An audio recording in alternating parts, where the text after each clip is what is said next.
Stetner, founder and director of the Black River Action Team. I live and work in Springfield, Vermont, and I do projects all around the 202 square miles of the watershed. I'm all over the place for the past 25, going on 26 years now. And it's really a labor of love. And I feel that same way about beavers. As much as I love seeing them, I know that there's always some conflict. We got some going on right down here by Sam's Steakhouse. So I'm really appreciative of everybody who has interest, curious to learn more about these amazing critters. And toward the end, let's do some question and answer. Let's do some troubleshooting and some problem solving. So I'm very pleased again to thank Michelle and the Fletcher Library for hosting us and doing a lot of troubleshooting and technical support. Okemo TV, Patrick is here to film this whole thing, so we really appreciate that. And I'm going, before my voice completely fails, I'm going to introduce, we have Patti Smith of the Bonnyvale Environmental Education Center in Brattleboro, and Skip Lisle, who lives in Grafton, excuse me. Yes. Do this to you every single time. How long have I known you? Beaver aficionado. Ecologist, biologist, between the two of them, they've got everything you could possibly want to know about beavers covered. So I'm going to get out of the way and sit down and try to sit down. We're good. Little musical cheers here. Can I snag this last one? You can, that's for you. Super. Super. And then everybody, there's 3 more seats in case anyone. Awesome. And I'm going to do my best on the Zoom and not be in your way. So. Okay, well, good morning, everyone. I wondered who shows up to learn about beavers Monday morning at 10:30. Wow, this is wonderful. Just a little bit about myself as we get started here. I grew up in southern Vermont in the Brattleboro, Guilford area, and have always loved being out in the woods. But I have to say, you know, woods can get a little bit tedious until you come to a place like this, where there have been beavers, and all of a sudden you have ponds and marshes and shrublands. And of course, beavers do lots of cool things. They build lodges and dams, and so always admired beavers. And then I borrowed a book from a friend of mine who has regretted it ever since. It's a book called Beaver Sprite, and it tells the story of Dorothy Richards, who had some beavers introduced into her backyard in the Adirondacks, back when they were doing that sort of thing. And she became a crazy beaver lady. She was so impressed by how they transformed a sterile meadow into a pond and wetlands that she started spending every evening down there. And she took it to the next step, of course, which I do not recommend. She got a permit to raise baby beavers in her house. She flooded her basement.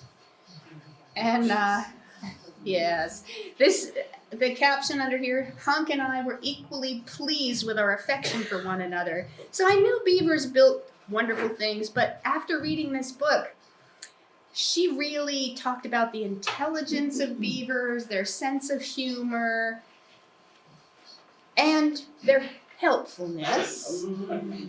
And this beaver is actually taking that wood back out, I'm sure. But anyway, I happened to live in an area where there was a beaver flowage in the big wild woods behind my house, so I decided, all right, I'm going to get to know some beavers. So for the past 20 years, I have been hanging out with the beaver colony in my backyard and getting to know them and their habits. I'm also a wildlife rehabilitator. And of course, one day in early COVID, this happened, and I found myself raising a couple of baby beavers. These guys are newborn, so newborn baby beavers, eyes open, fully furred, ready for action. What are you eating? This is a special beaver formula. I was not sure which formula to use with beavers. This is actually for European beavers.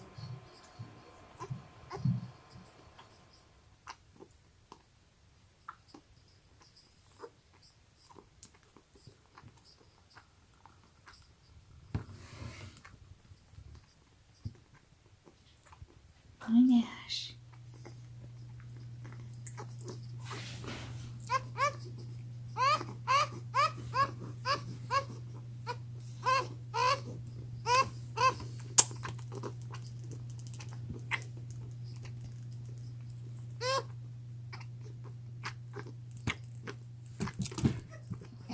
little squeaky noises. So I'm going to share with you some of the things that I've learned from these two combined experiences.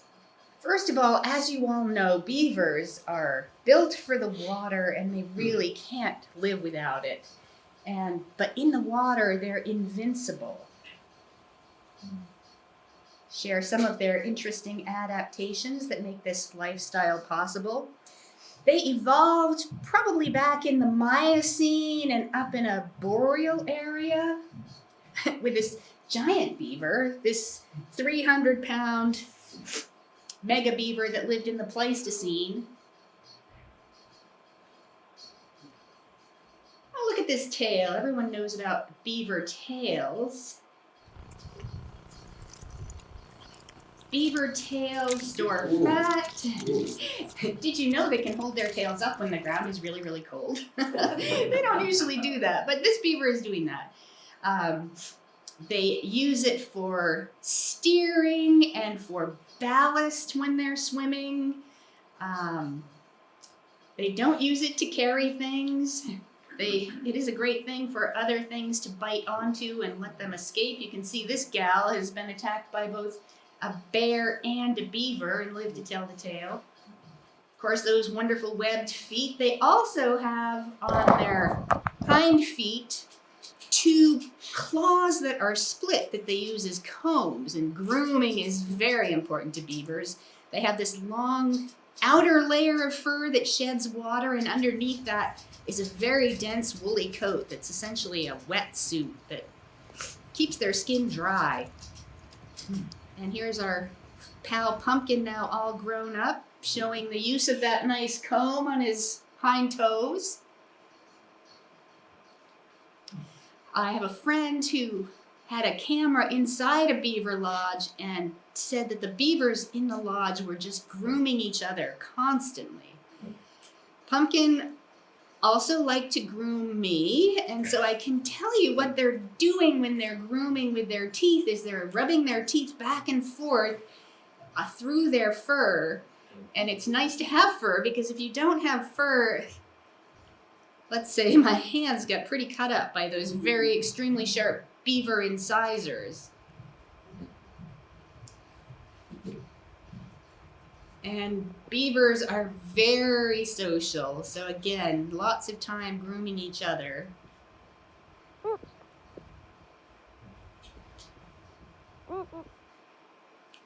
And this lovely hydrodynamic shape. And I want you to notice on this slide that behind his teeth there, you can see some folds of lip that come in behind the teeth. And that keeps water out so they can chew underwater. What Pumpkin is saying while he's eating this carrot is,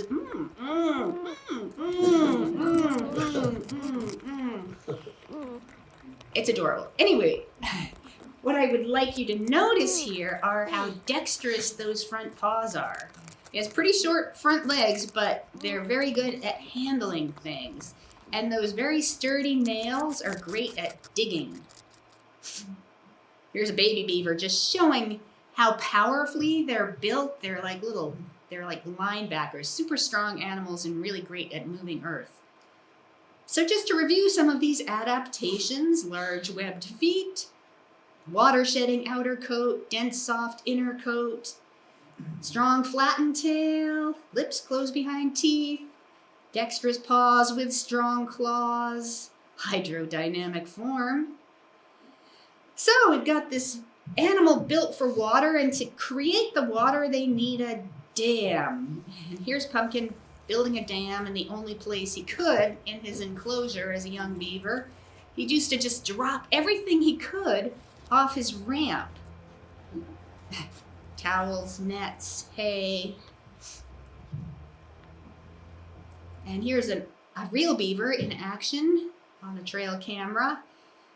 Logs and mud just get shoved up and over the dam. And notice that this long log is not being put across the flow of water as we might think it should be done. Turns out this is a much better way to do it. Look, here's a cross section of a dam. And you can see most of the woody debris is going in the direction of the flow on the downstream side. On the upstream side, it's all packed with mud. And the beavers, another benefit of doing all that packing with mud is that they're creating deeper water next to the dam. So the baby beavers were finally released when they were a year old into this fenced pond, thanks to Skip Lisle. We were able to create a semi-beaver-proof fence. And here's Pumpkin immediately showing us how to build a lodge. This is a 1.5-year-old beaver who has never been in a proper beaver lodge in his life. And he teaches us how it's done. First you dig into the bank and then you come up with a load of stuff. And you work the various pieces into position. The next thing that they do is they deepen the water outside the entrance to the lodge with this move that I call the egg beater jellyfish. And this is a beaver just demonstrating it in a puddle, but they stick their heads and their tails underwater and they dig with their front paws and churn with their hind feet. Up a load of mud. Egg beater jellyfish. For a new day. And when they're done, they might push some of that loose mud up into a site where it would be useful for construction. This is a sequence of photos just showing a week progress in this beaver dam that those two little kits built. Dun, da, da, da, it's starting to look like a lodge, and because they built it up against the wall of their enclosure, I had a window. So this is inside the beaver lodge. You can see the materials that they've used. So they pile things up and then they go in and chew out a chamber inside.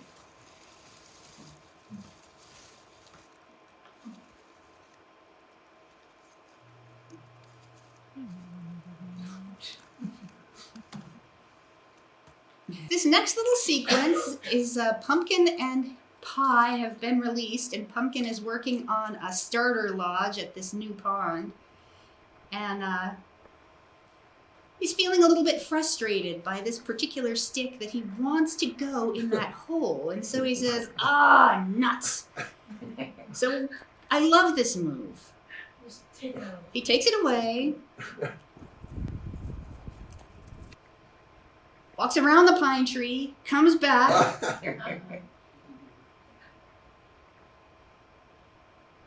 and this time it goes right in. It's like unplug it and plug it back in. And to demonstrate that wasn't a total one-off, he now takes a longer one into the pond, turns around, comes back out of the pond, on the other side of the tree, and da-da-da-da, gets it up where he wants it. So Pumpkin is now all grown up, building his own lodge, but he's still a very silly beaver.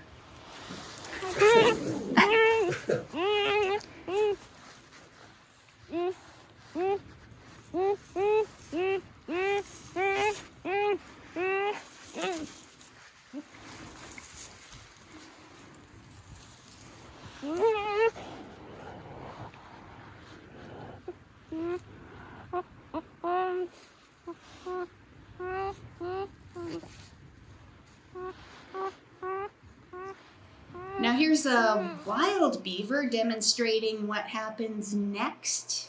After you've finished all the sticks, it needs to be covered with mud in the fall.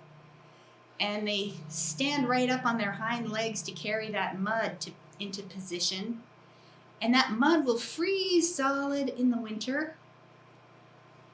So it's a little bit like living in a house of concrete and sticks. And in front of this lodge, you can see another giant pile of sticks, and that's their winter food supply.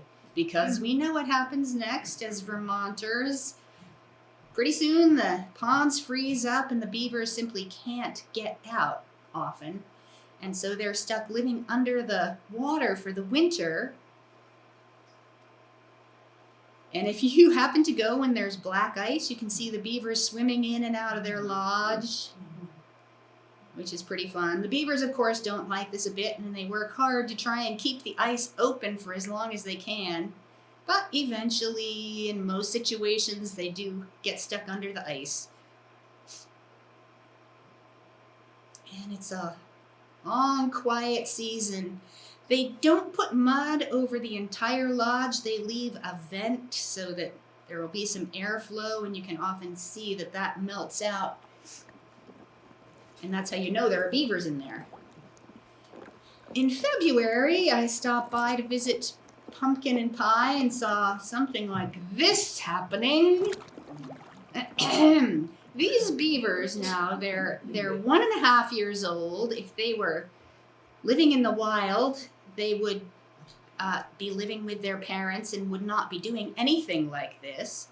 I wasn't sure if anything would come of it.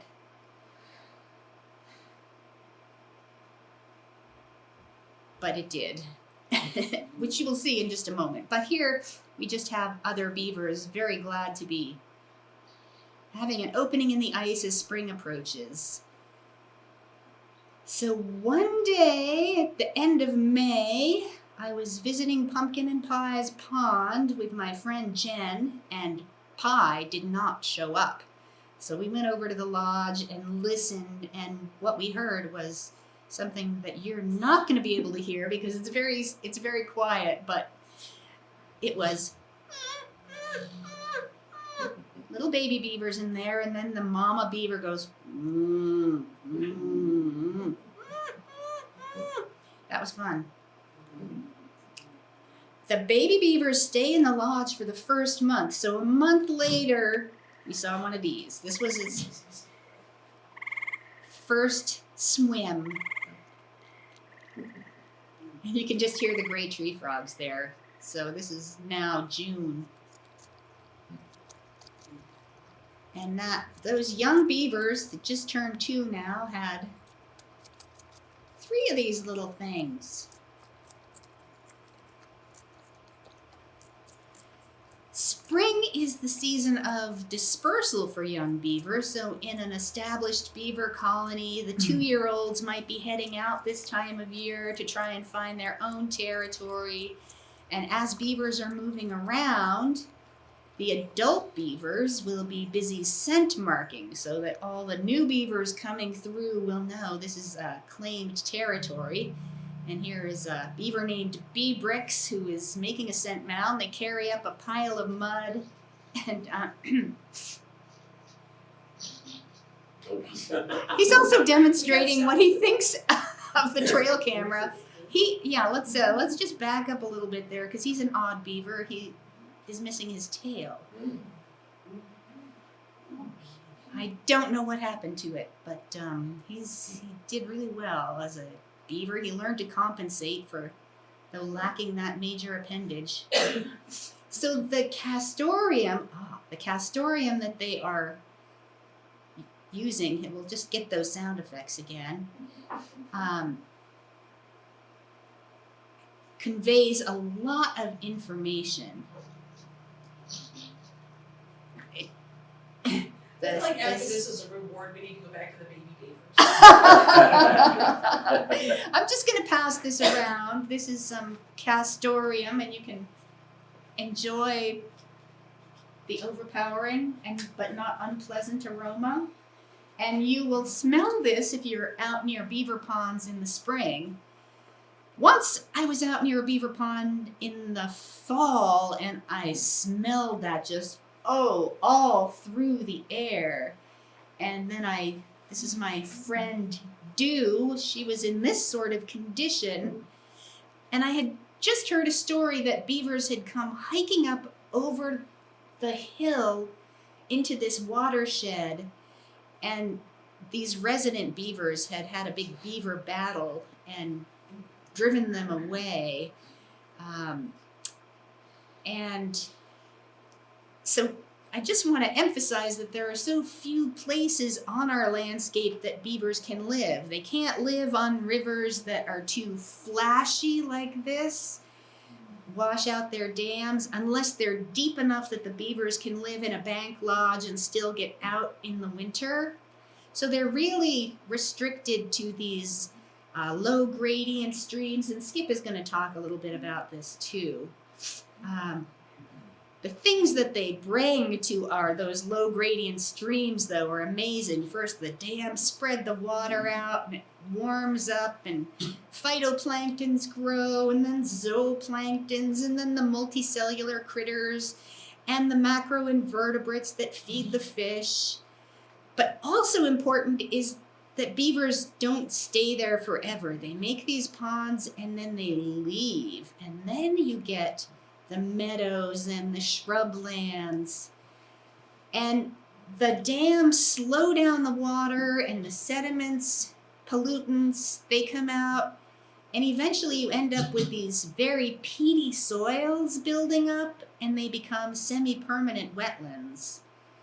And here are just a few pictures of some of the other species that benefit from these wetlands. This bear crossing. Okay, this guy, how many of you have seen a bittern?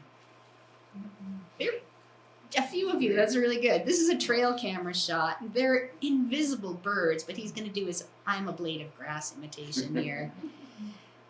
They love the sedge meadows that are part of the beaver complex. And of course these guys, this little mink.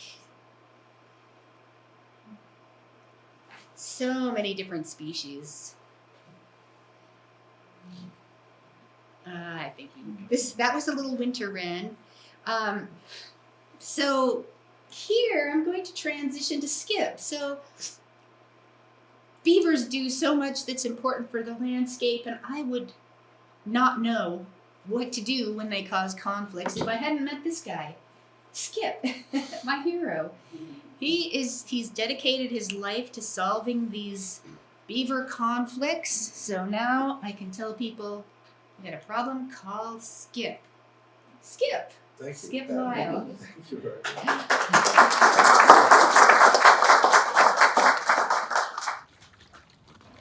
What do they eat? Well, vegetation. A lot of people think they only eat trees, but that's not true. Trees are important in the winter because they represent stored nutrients in the inner layer of bark. And that's why Patti showed a picture of a cache, we usually call it, next to a lodge. So that gets them through the winter. But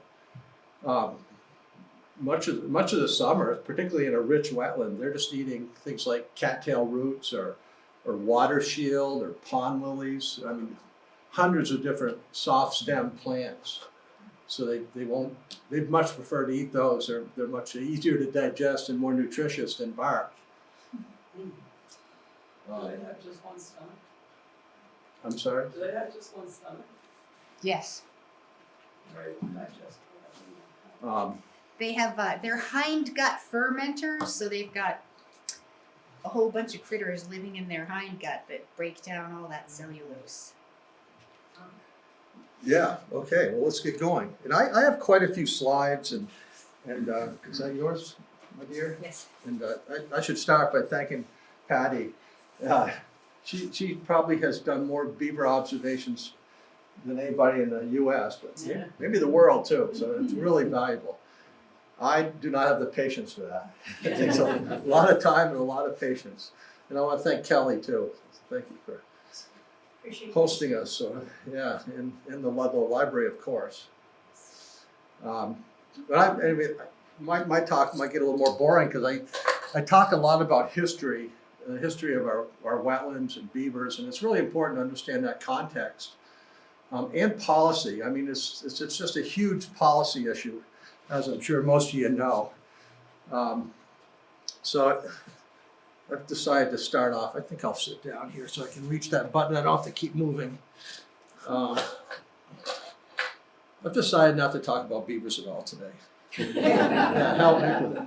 In fact, I'm going to talk about wetlands, not related to beavers. Okay. And this first word is important. I assume all you can see it, but I'll read it anyway. Restoring the hydrological and ecological integrity of our streams. So yeah, we got a lot to restore, unfortunately, but we can do it. We can do it. And but anyway, let's talk about wetlands. Why are wetlands so valuable? Well, as Patti, demonstrated, they're just they support thousands of species. They're just a stew of life, incredibly rich. So enormous ecological value. And almost everything imaginable. When I was young in Grafton, I discovered their value when I was a young boy fishing down a little tiny stream, Howe Brook, and not catching anything. And when I did catch them, they were only about 3 inches long. And then one day I came to a beaver pond, and all of a sudden the trout became a lot more numerous and a lot bigger because of all the food, all the invertebrates that the pond produces, and cover from predators. So really valuable. And then from brook trout to moose. Moose benefit, of course, a great deal from wetlands, as do deer. I often remind hunters that they can act as escape habitat when deer, because they have longer legs than predators, so they can benefit deer when they're trying to avoid predators.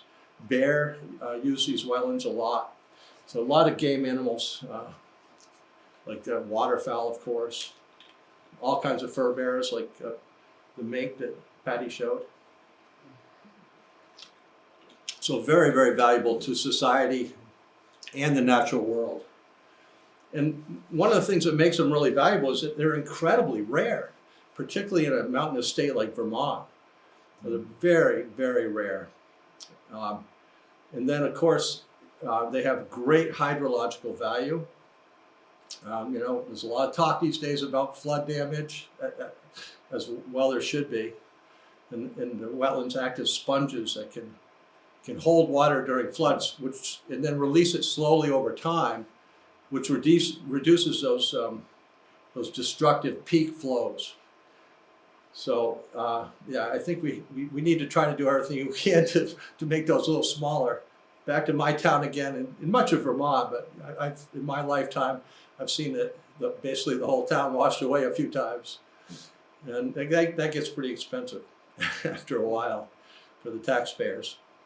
And then wetlands are fantastic at purifying water. They absorb and store all kinds of pollutants and fine sediments. So downstream water, and whether it's streams or rivers or lakes, is going to be cleaner if you have a lot of wetlands on the landscape.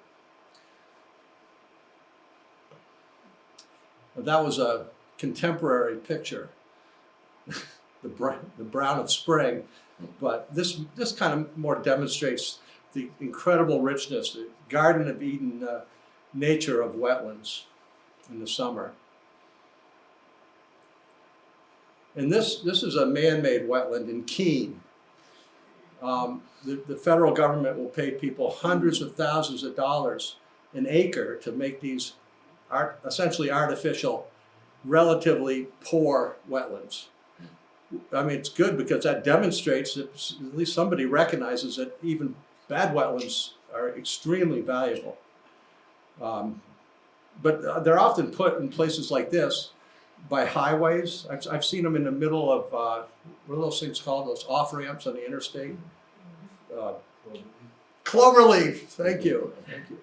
Right in the middle of it. So like any, say, amphibians that are moving towards, they're all going to get run over. And it's just, and so, what big game, for example, or even waterfowl is going to use this right next to the highway, and the motel.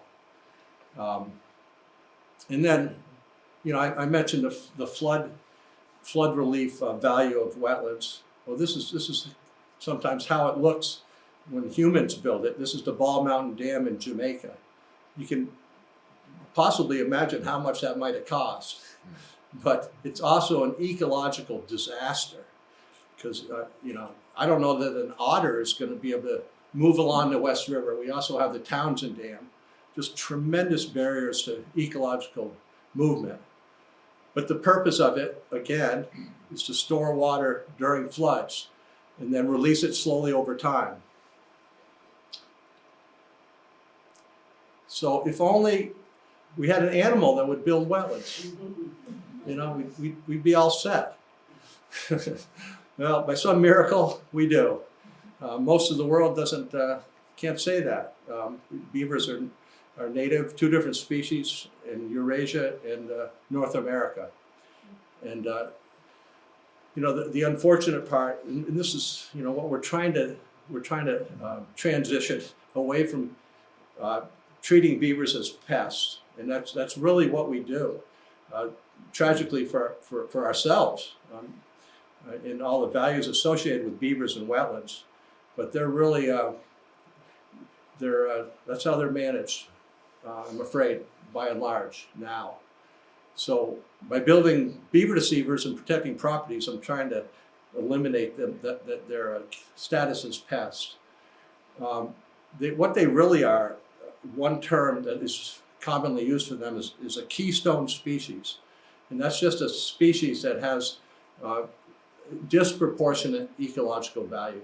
Because they make wetlands that thousands of other species benefit from, they're really, I mean, it's really remarkable value, as opposed to, say, you know, almost anything else you can think of that just use the beavers and the beaver habitats, like for a muskrat, for example. So, but their wetlands have, as I said, enormous hydrological value. So keystone species is just an ecological term. It's inadequate, completely inadequate. Furthermore, these wetlands are beautiful, and when they're beside a quiet country road, they're like almost always a favorite wildlife viewing spot for people. So they also have great aesthetic or spiritual value. So beavers need a more prestigious title than keystone species. I call them a super species. And yeah, I mean, talk about the beauty of a, you know, almost everybody loves wildlife, and just ecological interactions, waves. I mean, you see every concentric ring is the movement of the beaver's jaw. You know, it's just fascinating. If you sit by a wetland, just see the waves, just read the waves. It tells you, everyone tells you it's a story. And there's another one. I'm going to give you three perspectives. The front view, I gave you the side view, and then the rear view. It's pretty neat, the way the tail's floating there.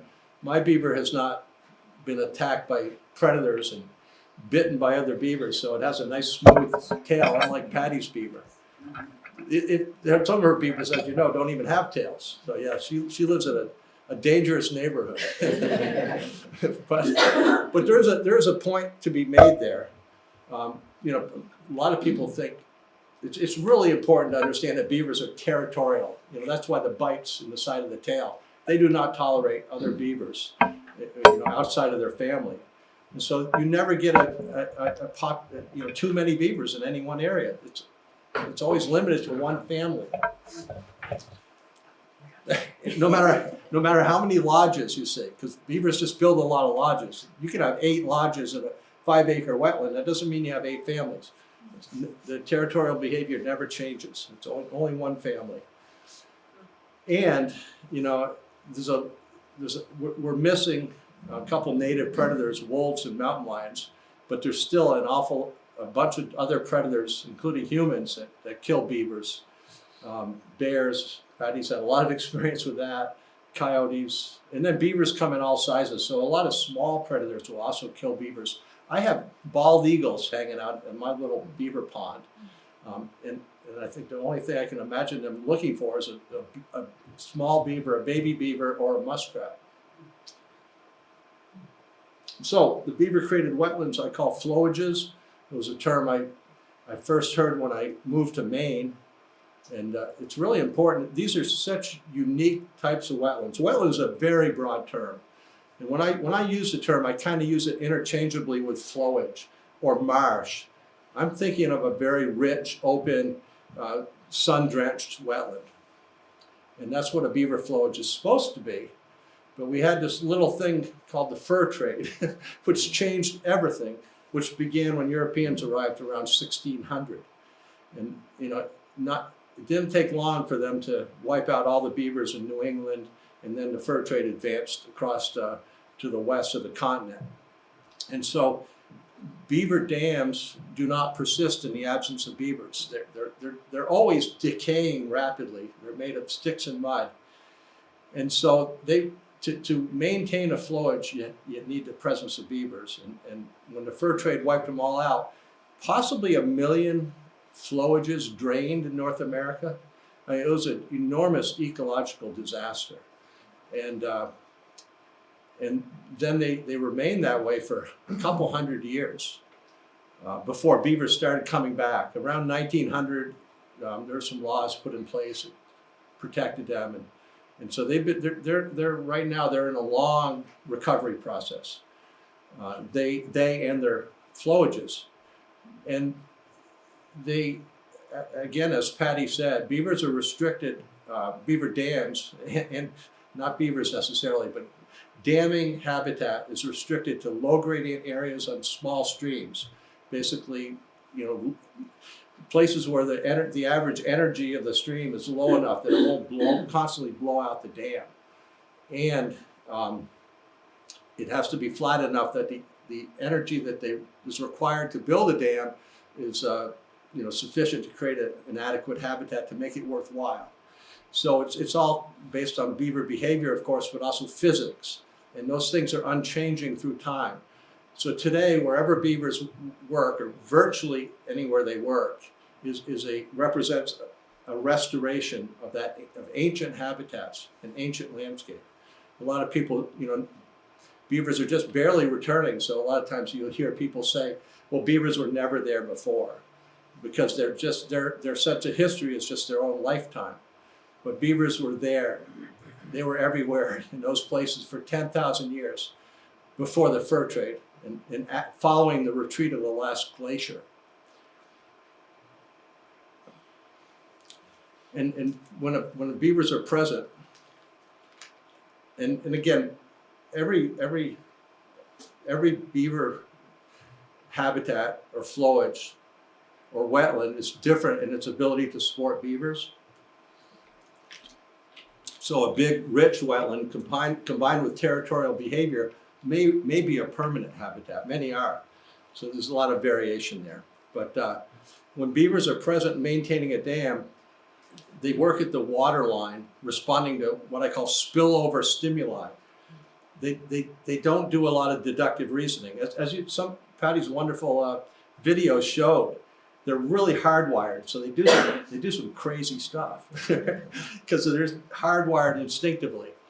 So they're responding to those stimuli, and that is because a pond of water is perfectly level. That means a recently maintained dam is perfectly level, and that actually makes it more resilient to being blown out during a flood because the water will sheet evenly over the whole thing. But if you kill the beavers, or if the beavers leave, in no time at all, you'll get little low spots where the decay processes are a little more rapid. And then when you get a high flow, it'll cut right down. And so you lose the wetlands very quickly in the absence of beavers. So if you have a culvert, that's like the classic and primary conflict point is a road culvert, because it's a tiny hole in a giant man-made dam. It's the most perfect dam site that's ever existed. And beavers don't want to have to build a great long dam. They don't want to have to burn a whole bunch of energy. So I forget where I was going with that. Where was I going with that? So they plug the culverts. And then? There's too much to this one. They plug the culverts. Yeah, they do, but I got diverted slightly. It'll come back to me. Anyway, doesn't matter, okay? I'm gonna forge on.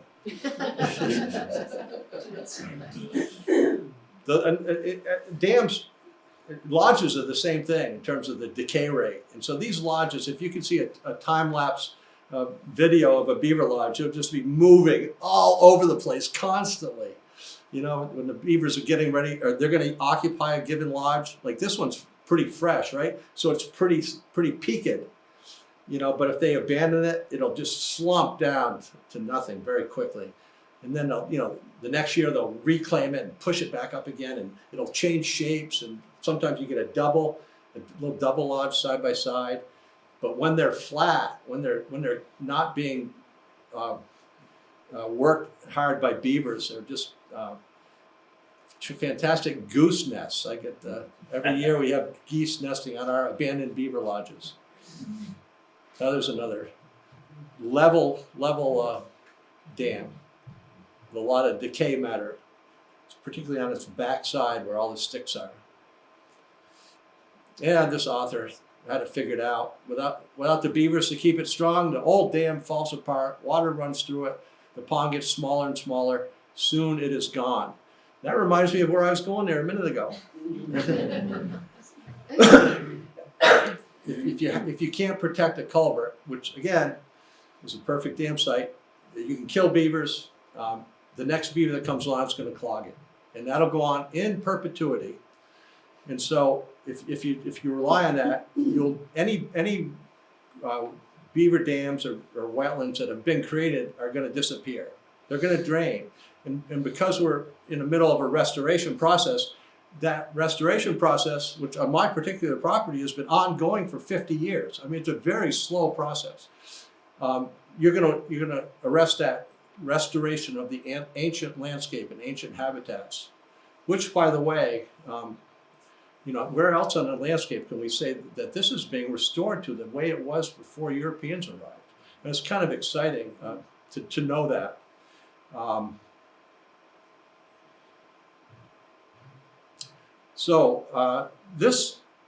I actually did a study in Maine of a watershed and using old aerial photographs.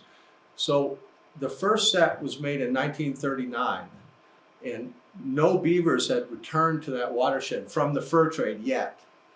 And yet, because of, I knew where all the modern flowages were, I was able to look at those sites on the 1939 photographs, and you can see the stream, I hope. Over there on the left, same stream.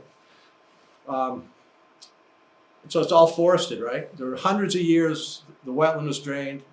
There was rich soil, now relatively dry soil. The trees said, yeah, opportunity here. And so all these flowages, which are supposed to be open, very distinctive patches in the landscape, they all disappeared and all became forested. So when you go to a modern beaver flowage, they often look like this. And the fur trade was a historical anomaly. So trees never, assuming beavers were widespread and common in North America for a long time before 1600, these wetlands were never forested. So some people call it a loss of timber, but there's zero net loss, from a historical perspective. But it tells a really interesting story, because those trees represent the arrival of Europeans on the continent. And they're beautiful, they're fascinating, they're great wildlife habitats, particularly as perches for birds. Oh, there's a bird there. I don't know what kind that is. What is it that has a white tail? That's a remarkable recovery process itself of that bird. Anyway, they're fascinating, beautiful places. So get out there, particularly in the winter when you can walk, snowshoe, or ski right across the wetland. That's the time to explore them. It's pretty tough to get around them in the summer. And then the condition of the standing dead timber will tell you roughly when the beavers returned. So the first beaver may have returned, say, in 1940 to a given ancient flowage site. And so this is pretty old. This is a pretty early one because most of the trees have fallen over, whereas the earlier pictures I showed you was more recent because most of the timber is still standing. So this is in Windham, Vermont. It's pretty old. The beavers got there pretty early in the process. And then I guess I don't know if I've made that point yet, but this is important. Low gradient areas and small streams. That restricts beavers. Am I repeating myself? Particularly in Vermont, in a mountainous area, that restricts beavers or beaver damming activity to a tiny percentage. Patti said that too. Tiny percentage of the landscape. You know, it may be 2% or something like that in Vermont. So, you know, sometimes people think, well, if we don't keep killing the beavers, they're just going to be everywhere. It's not possible. And they've returned now, you know, after roughly 100 years, they've returned to most of the ancient flowage sites, not all of them. And this is one in the Green Mountain National Forest. You're looking from Mount Snow over to Equinox. And that's, you'll never see more than, that's a flowage. That's a beaver flowage, a very big one, the yellow spot. And when it's yellow like that, it means that the beavers were probably killed probably by trappers, you know, because I say that because it's difficult for predators to get a lot of beavers quickly, whereas humans can do that. And it's a big habitat, so I just assume it to be pretty rich, and it's, you know, it may not be in some sort of a cycle unless the beavers are removed. But anyway, the water quickly drains out, and that's why it looks yellow or light. But you'll never see another flowage on that section of landscape because it's you know, because of the slope, makes it impossible. Well, this is an unusual area, and this is in Vermont, down in Woodford, and this is in the Green Mountain National Forest, and this is some of the best beaver country I've ever seen. You see all those little patches are beaver activity, except for the ones along the Route 9. So that's a high density. It's just a perfect landscape for that. It's relatively flat and a lot of streams, and it's a little, you know, rolling a little bit. So it allows the beavers to live in a lot of different places. But sadly, there's hardly any beavers there, and so that's a real problem because all the light-colored ones are, you know, the beavers have left or been taken away, and they're all drained out. So when that happens, you lose a lot of the ecological value of a wetland or marsh, but you also lose just about all the hydrological value because there will be a big gap in the dam, and any fine sediments or pollutants you want to sequester in the wetland are just going to run right through, and so you don't get the sponge effect during floods either. So it would be much more valuable to society if there were a lot more beavers here. Why is there hardly any beavers there? I assume it's trapping. Trapping. Yeah, because predators can't wipe beavers out. Another thing that can wipe beavers out in large numbers occasionally is disease, but there hasn't been any of those types of epidemics that I'm aware of. So I'm not opposed to the, you know, I grew up hunting and fishing. I'm not opposed to the concept of consumptive use of wildlife, but the thing I request is that we manage, beavers are a super species. You know, we should manage them differently. We should protect them more for our own benefit, but certainly for the natural world too. And we don't. I mean, the beaver season basically says, please kill as many as you possibly can. And this is not just here, it's in every state and every province. It's insanity. In Vermont, it's a 5-month season, unlimited harvest. So I could go out, I'm pretty good at finding beavers in their habitats. I'm not a good trapper, but I do get mice occasionally in my house. It's about the extent of my skills. But you could easily wipe out hundreds, maybe 1,000 beavers if you wanted to. And so that's a real problem. And Why haven't more restrictions been on trapping them? why don't they? Yeah, why is, or, Because we have failed to protect the infrastructure. And that's what I'm trying to change. yeah. You cannot have clogged culverts and washed out roads. Can't do it. And so that's why high quality flow devices are so critically important. Until we do that, yeah, we have to manage beavers as a pest. So we've got to change that. Yes, Cynthia? Well, sometimes they eat themselves out of houses. Yes, that's right. Because on our road Yeah, there, yeah. there's a lot of beaver dead, and they don't Yeah, interfere with anybody, and yeah, yeah, the owner likes them, yep. but they have these little dams and then they go. Yeah, yeah, no, that's true. That's why I say, you know, every wetland is different in its ability to support beavers. And it's much more difficult in a small wetland for beavers to maintain a constant presence. So sometimes when it grows back, they'll come back. Yeah, yeah, yeah, Done briefly. several There's times. another aspect of that that's very interesting. the fur trade affected that. So all of our wetlands, they were open marshes. You can only imagine how rich they were, you know, after thousands of years before the fur trade. In plant diversity, willow, for example, is really an important plant for beavers.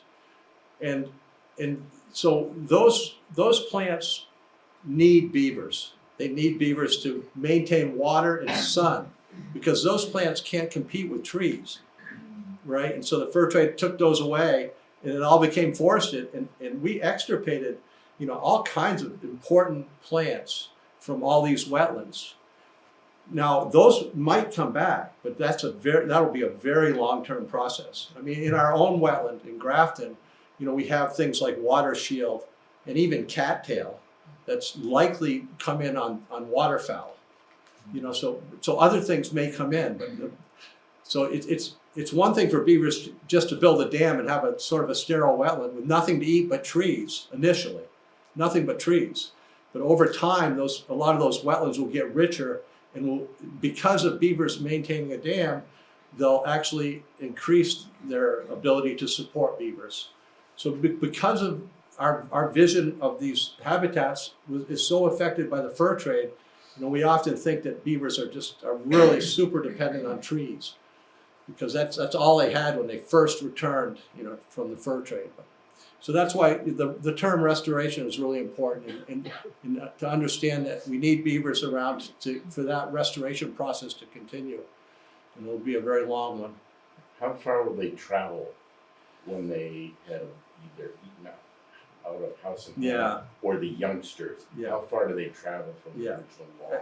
Yeah. And do they follow the stream that they're based on? Yeah. Or will they go up over a hill? Yeah, they do. They do. I always assumed that most of their dispersal was along streams, but they do head out. And hunters have told me they've seen them in mountaintops before. Wow. They do. Yeah, I don't know how these ever survive predators, but they do that. And of course, every landscape is different, every region, every state, and so that really depends. They don't want to go any further than they have to. It really depends on how soon they can run into a habitat that will support them. But you know, I think there's been records of probably going 40 miles. It's not unusual. Wow. You know, if you're swimming, you can make pretty good time. What's the Pretty average efficient. life expectancy? Yeah. The average life expectancy of a beaver, and also, do they mate just once a year? Yes, on the second part.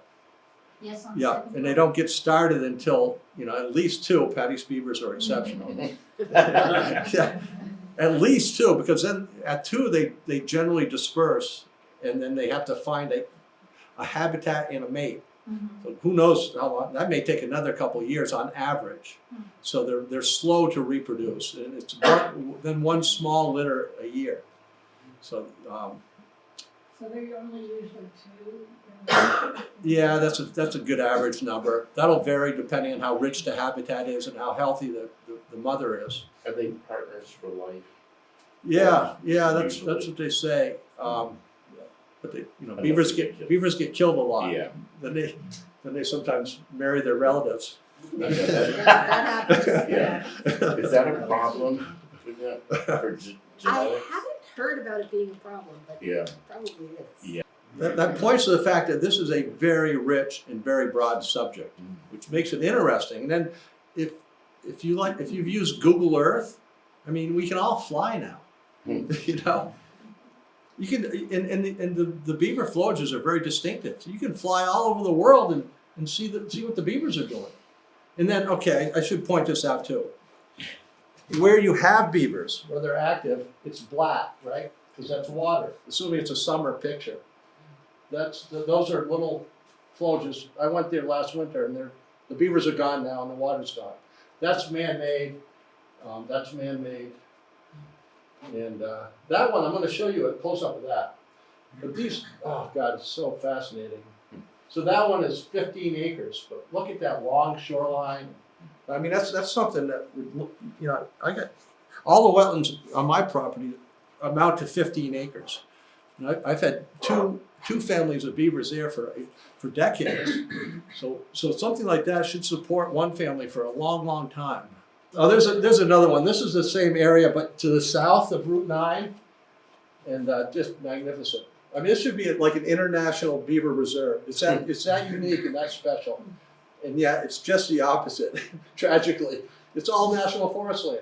This is called a wilderness area down here. Anyway, this is kind of a cool feature. See that line? That's a tornado strike. Wow. Yeah. And see, here's one. See, that one looks a little gray there.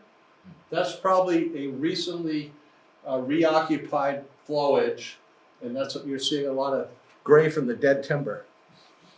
So yeah, that's a tremendous habitat. But here's another thing: the beavers haven't been here in a long time. It's a real tragedy in terms of ecological and hydrological values.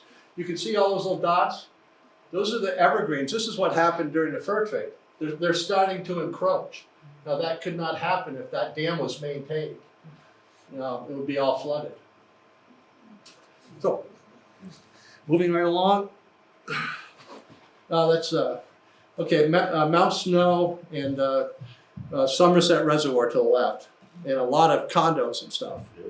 So I just include this picture to put things in perspective. We humans dominate the landscape, and the beavers have like 1%.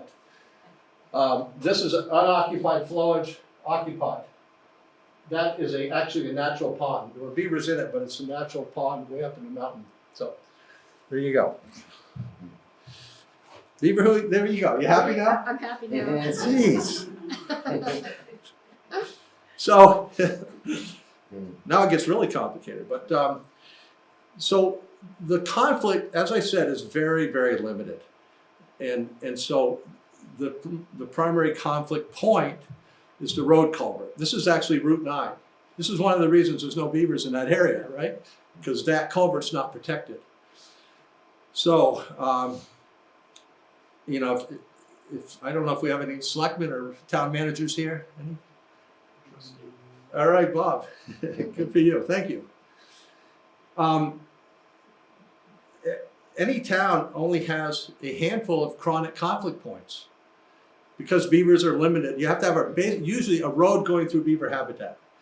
Then you have a conflict point, permanent, if you rely on killing beavers. My point is, there's only 6 of them, right?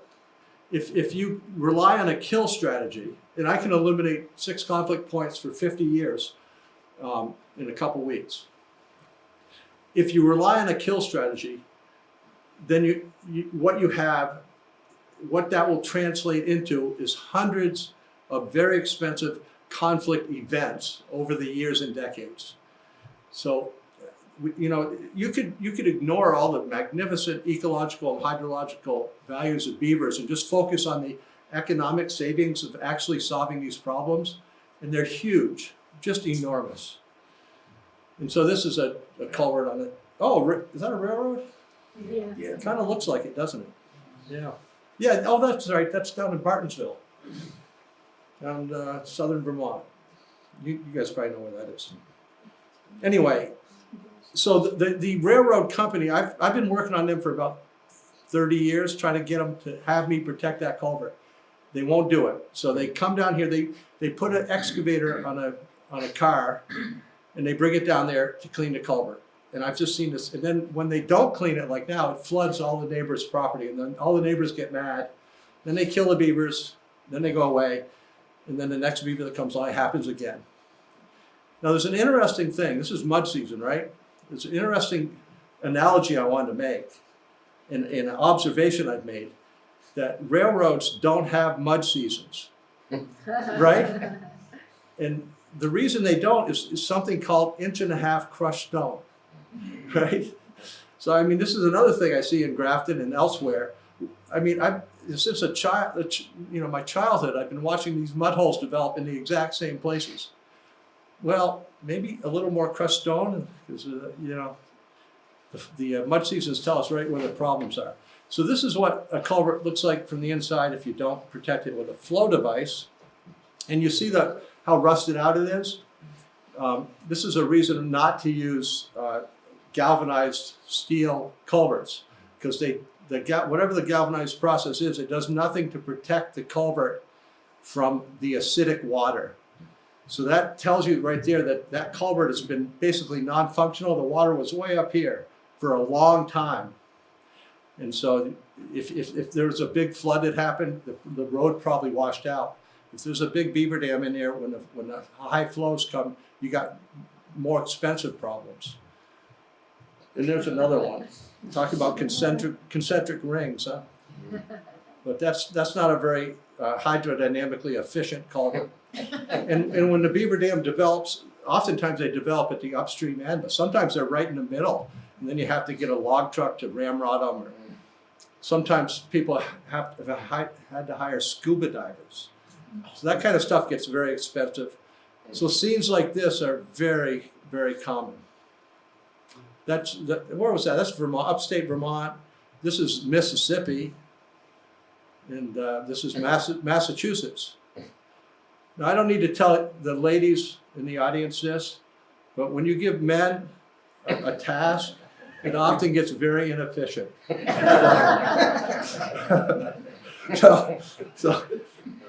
So you can pay for a Beaver Deceiver. That's my product name. They're very, or a flow device is a general term. You can pay it off very, very quickly in the absence of scenes like this. Oh yeah, this is Anna and Ron, right, guys? I shouldn't tell the story on them, but yeah, this is their car yesterday in Grafton. Oh. That's what made me think of why railroads don't have mud seasons. So just get a load of crushed stone in there, folks. Anyway, so this is a very common thing that towns do to quote unquote protect a culvert. You can just call it a grate, I guess. A whole wide variety of grates that are used. Okay, number one, even in the absence of beavers, leaves, you have a flood and the leaves are going to clog that and you're going to lose 95% of the capacity of your culvert, and then your road's going to wash out.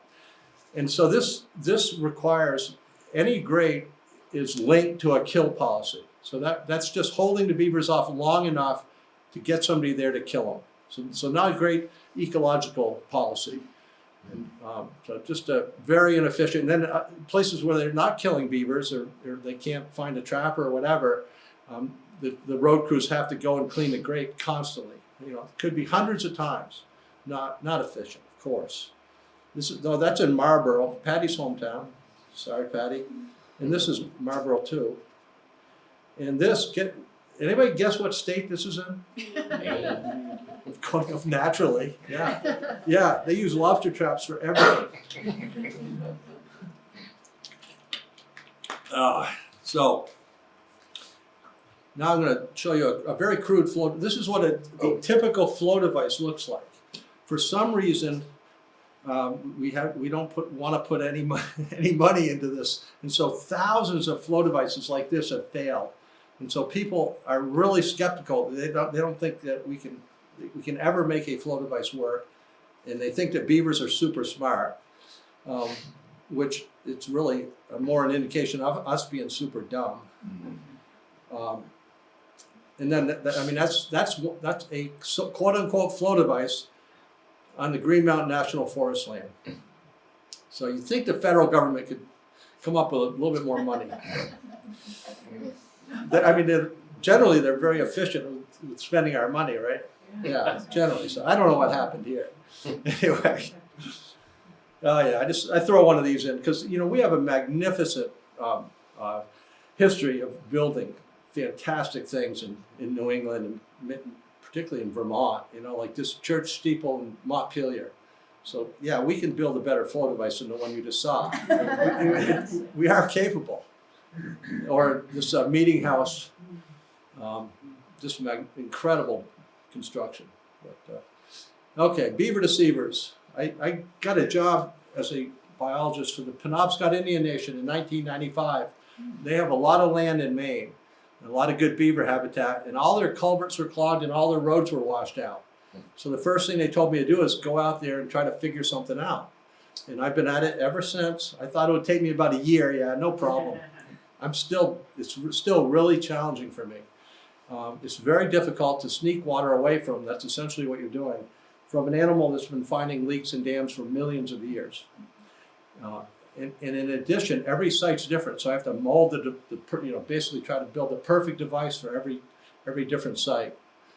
This is my friend Nick Sapiel, who's a Penobscot guy, and this is a very crude early flow device. We've had to, just been a constant process of trial and error for 30 years. And well, even from the beginning, we liked the idea of putting a deck on them. So that is, the frames do give you a nice opportunity to do that. So this is another horrendous thing that we built. But off to the side there, you see a little different angle.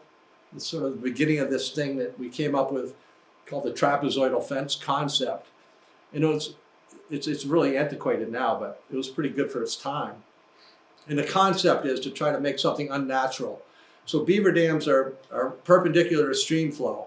And as you're making simple shapes, the first one you come to is a triangle, then a square, then a trapezoid, right? So the sides of those trapezoids are the most unnatural direction for a beaver dam.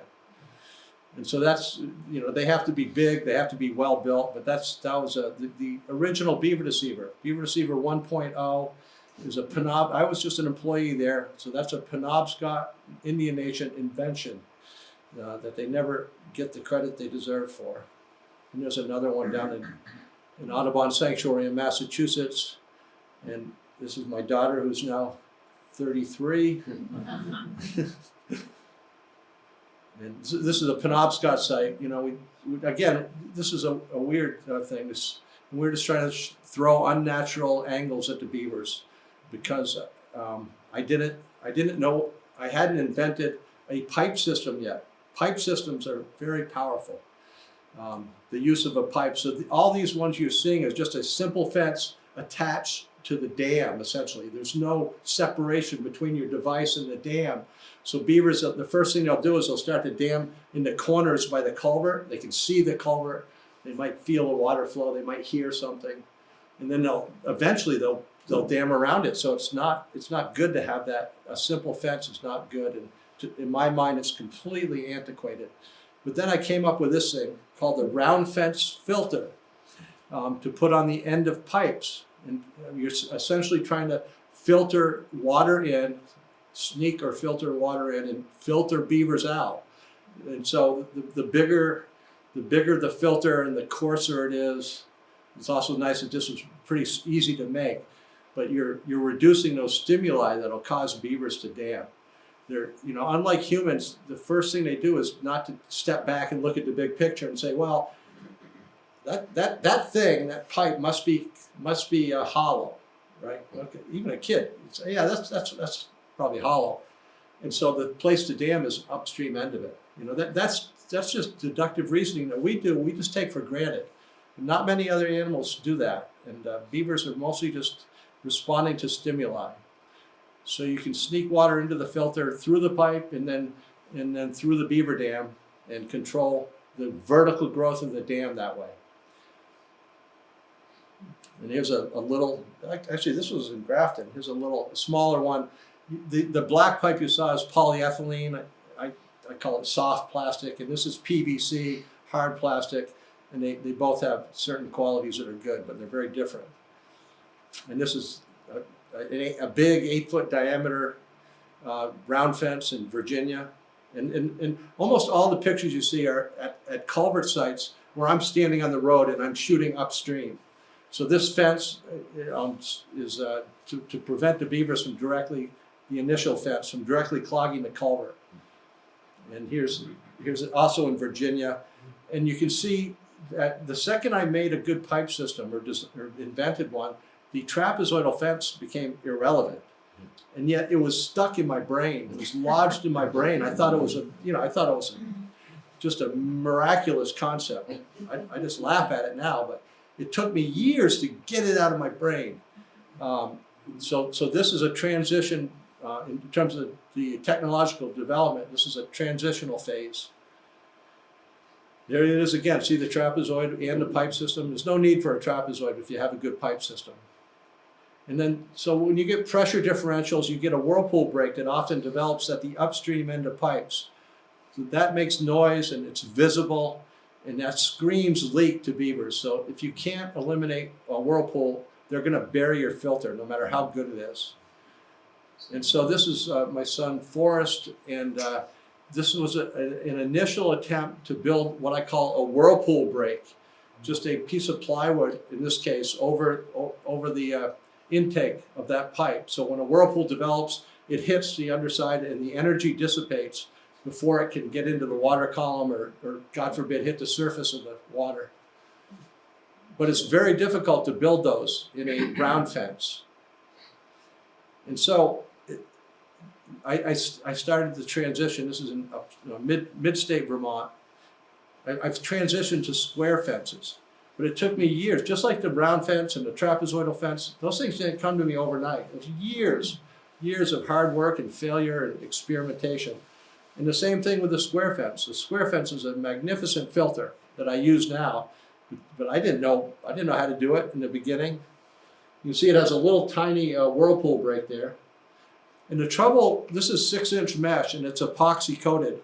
And the epoxy coating is important because of what acidic water does to steel. It dissolves it very quickly, as you saw with the culvert. But small beavers, beavers come in all sizes. Small beavers can go through the 6-inch holes and cause you trouble. So I didn't have any there, but now I use interior walls of fencing to essentially destroy the interior damming environment. And that's the way I like to do it. I could use 4-inch mesh, but if you do that, then every leaf catches on it. And you lose the functional area of the filter very quickly.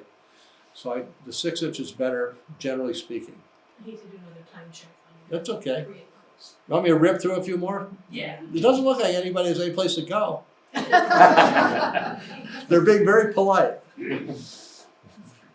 Anyway, so yeah, I'll try to speed it up. But I'm just showing the technological progress of the square fence. You know, you see bunch of interior walls of fencing. For example, which I call misery multipliers, because the beaver doesn't make the beavers very happy. And then the whirlpool break has gotten a lot bigger. And these are modern pictures. This is a railroad culvert over in Charlestown, New Hampshire. So these railroads, our highways and roads, any road is very valuable, but these railroads are enormous value. And so for a few $1,000s, I'm protecting millions of dollars of value. And this is another railroad site up in Charlotte, Vermont. Just an example of you can build something anywhere that'll work. You know, so there's no space here to work, so I had to build this little narrow thing with a bend in it. You can do something anywhere. This is a standpipe in New Hampshire that was 8 feet deep, completely buried before the flow device with mud and sticks, and it took me days to clean that out by hand. And here's what a pipe may look like in the downstream side of a beaver dam. This is in Vermont. New York State in the snow. This is in the White Mountains. So these, I mentioned road culverts, but another fairly common category is the outlet of man-made dams or man-made ponds. And the only way, like as with any site, the only way to actually solve the problem is with a flow device in any kind of a long-term manner. This is a before picture in a wild, again, it looks like lobster trap material, but this is actually in a wildlife management area in New York State, and this is what it looks like afterwards. These standpipes are real problematic because it's a waterfall that makes a lot of noise. There's also a pipe system in the front of that. And then a deck, New York State. Mount Abraham in Lincoln, Vermont. Pretty cool spot.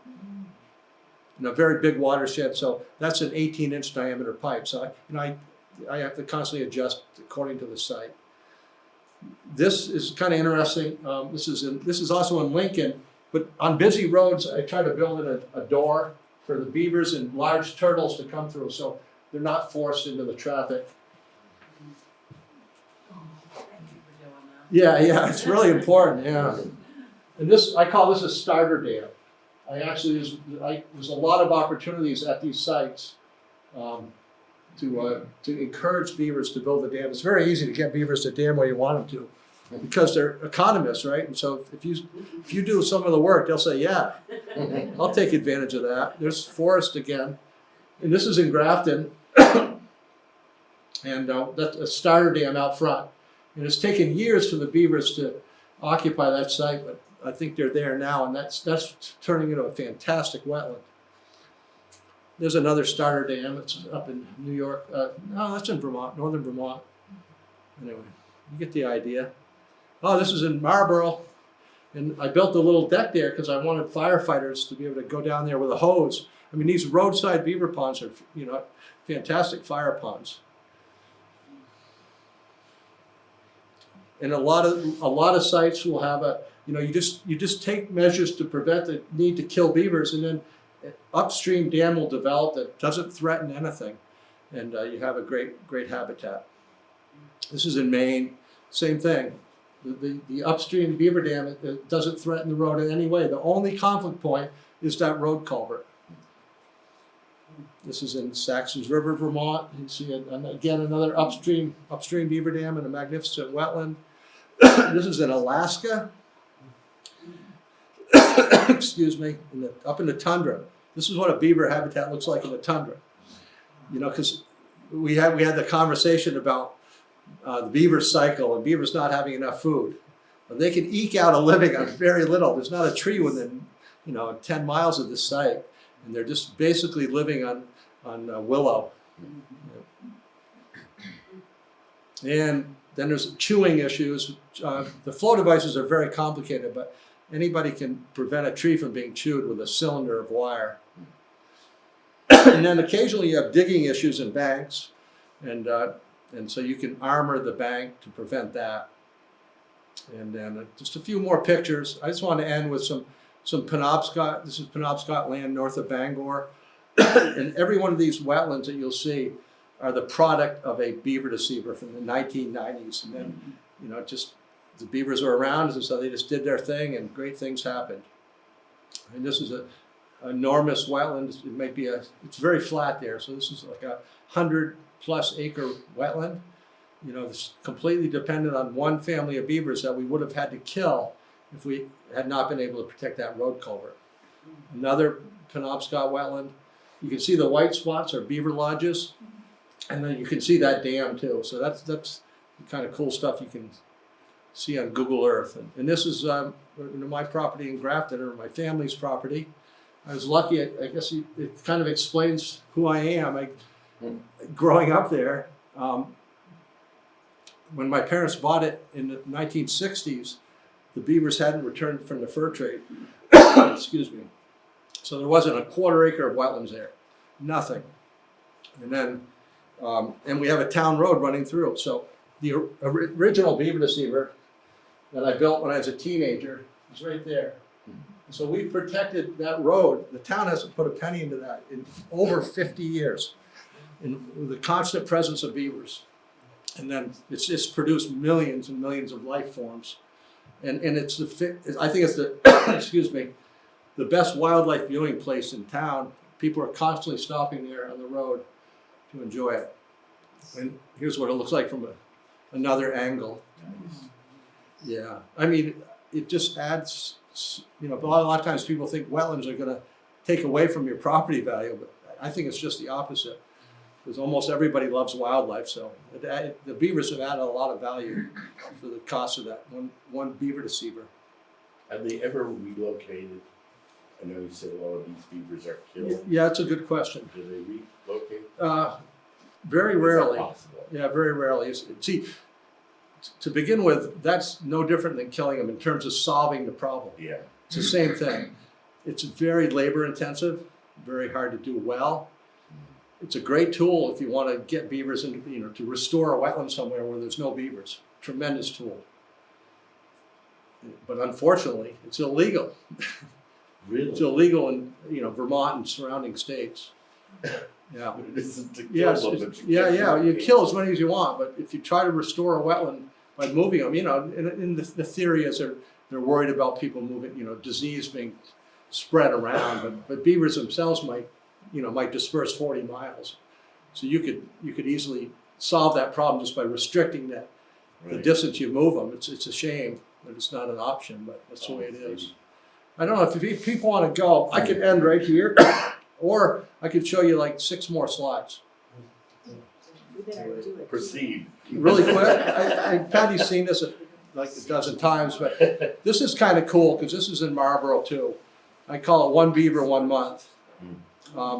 Those are the flow devices. Again, they're decked for the firefighters, and then the beaver came and made a little lodge, right? And there was no perch trees in this wetland, so the tree swallows were perching there while I was working. Redwings, robins. This is a kingbird, and then the next spring I came back and there was a goose on the nest. You know, so that's the beaver left after a month. 1 beaver, 1 month, and tremendous ecological value. So it's pretty exciting. You guys have been a great audience. Thank you so much. Thank you.